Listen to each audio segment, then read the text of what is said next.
Mga ipinanganak na Sagittarius, November 22, December 21.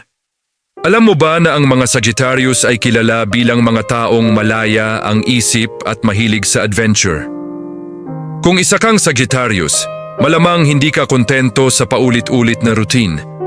Gusto mo laging may bagong experience at bagong matutunan.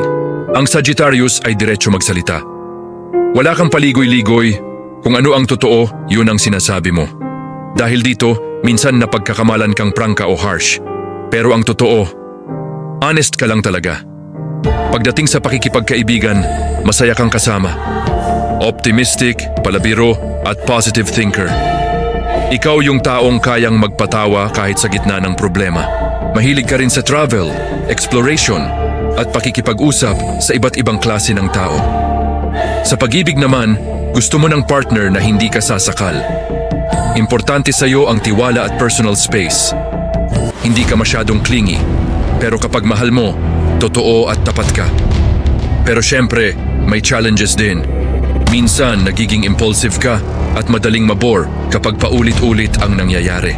Kaya mahalaga na matutunan mong maging patient at consistent. Sa kabuuan, ang Sagittarius ay simbolo ng kalayaan, katotohanan, at walang takot na pag-explore sa mundo.